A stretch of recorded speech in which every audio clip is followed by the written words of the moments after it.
안녕하십니까. 부동산 신문 읽어주는 공인중개사의 땅사고TV 임동성입니다. 한국경제신문이고요. 부동산 뉴스입니다.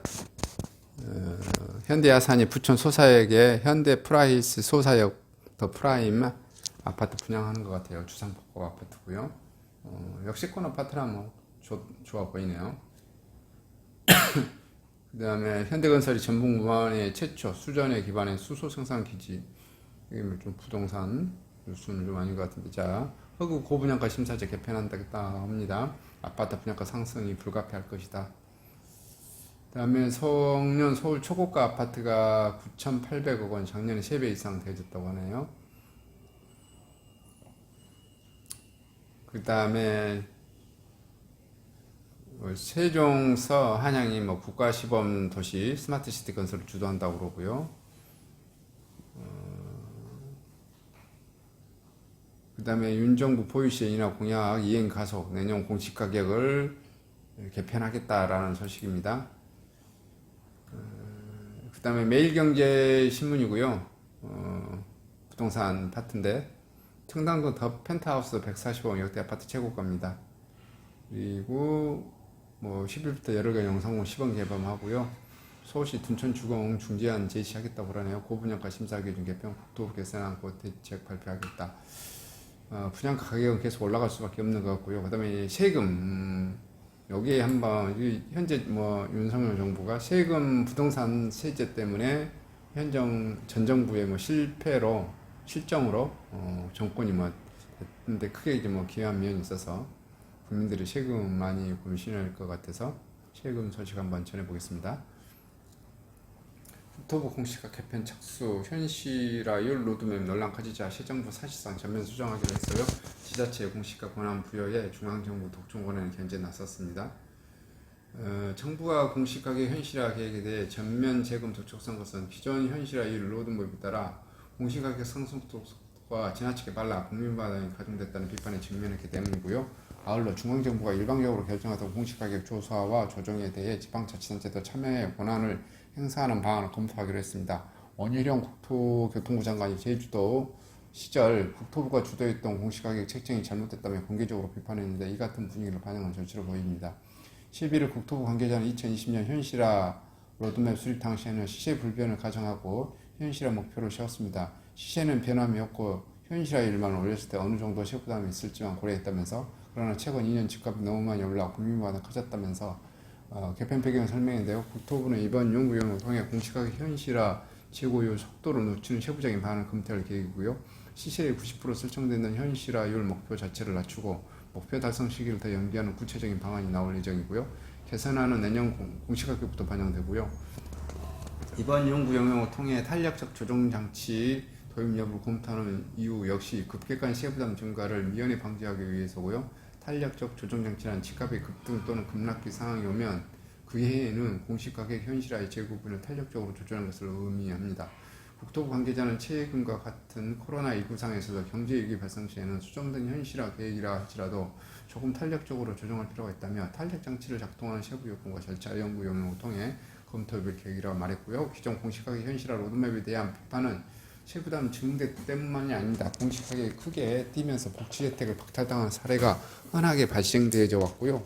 지난해 국민건강보험공단의 국회 업무보고의 자료에 따르면 1년간 49만 4,400여 명이 건강보험료 내지 않아도 되는 피부양 자격을 상실한 것으로 집계되었습니다. 윤석열 대통령 당선 뒤 꾸려진 대통령직 인수위원회 목표 현실화율을 80% 낮추고 현실화의 달성 연도를 2030년 이후로 늦추는 방안을 논의했던 것으로 알려진 바 있고요. 이번 연구 영역에는 부동산 유형별 금액대별로 목표 현실화의 달성 시기가 상이했던 부분도 개편될 전망이고요. 형평성 문제가 제기된 부분입니다. 부동산 유형의 경우 토지는 매년 약 3포인트씩 올려 2028년 시세의 90%까지 도달하고, 주택은 단독주택 2035년, 아파트 등 공동주택은 2030년까지 목표 현실화 90% 달성하도록 설계되어졌고요. 주택은 고가 공동주택은 목표 달성 시기가 앞당겨졌고요. 공동주택은 공시가격 상승 속도가 더 빠르고요.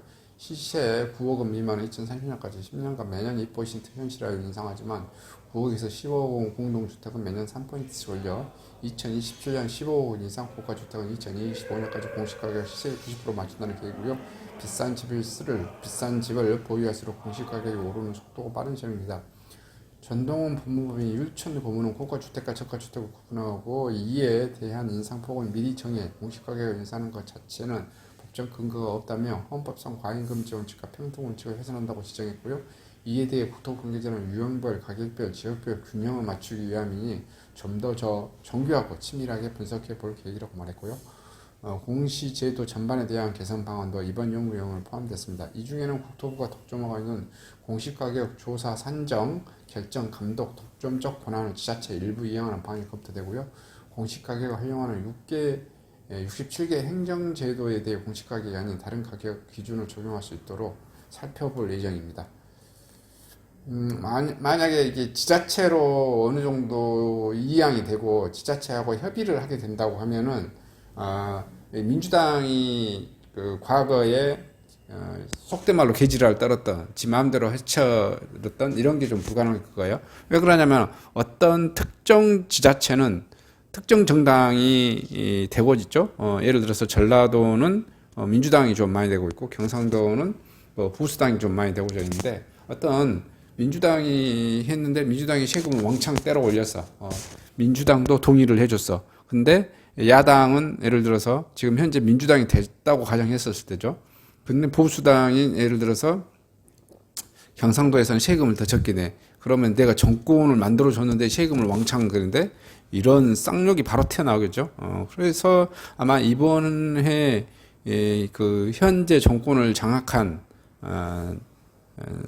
그 정권 인수하신 현재 보수당 정권에서는 야 우리가 정권이라고 하는 게 영원하지도 않고 우리 때 또 이걸 개편할 수 있지만 또 정권을 뺏겼었을 때 이러한 일방의 정당이 중앙정부가 재산세는 지자체 건데 지 마음대로 지자체에게 세금을 막 때린단 말이야. 이런 것도 정부가 마음대로 하는 것을 못하게끔 지자체하고 협의하게끔 하는 이런 뭐 조항들을 넣어서 일방적으로 하지 못하게끔 이렇게 만들어 놓은 것 같아요. 아마 그런 현상이 보이시겠죠. 서울에서도 아마 급격하게 그런 거 보일 거 아니에요. 예를 들어서 노원구에서 민주당이 당선됐는데 노원구는 아파트 가격이 낮는데 노원구는 세금 오지게 두드려 맞고 예를 들어서 강남구는 세금이 금액이 더 비싼데 세금을 더 적게 내. 세율을 막 더 올려버린단 말이야. 아마 그렇게 되면은 말이 많을 거예요. 우리나라가 그 세금도 이렇게 뭐냐면은 지자체에서 자율성을 주는 조항이 있는데 모든 지자체장들이 그 재산세를 건들지를 않은 이유가 세금에 징수할 수 있는 것도 문제지만 예를 들어서 A 지자체장은 세율을 예를 들어서 2%를 했는데 B 지자체는 세율을 1%로 했어. 난리 나죠, 난리. 그러면 이제 또 그 다음 선거는 어떻게 된다? 뭐 A 지자체장들은 욕 바가지로 먹겠죠. 내가 1%면 낮춰주겠다. 이렇게 막 할 수도 있는 거고요. 이런 문제가 발생되어진 거. 그래서 어쨌든 그 토의를 좀 많이 되게 하는 그런 것 같아요. 아마 이게 중앙정부의 독점 권한을 이 지자체로 좀 내려줘서 정권이 바뀌더라도 막 세금이 폭탄을 막 때리는 그런 것을 못하게끔 하는 것은 좀 잘한 정책이지 않나 이렇게 좀 생각을 합니다.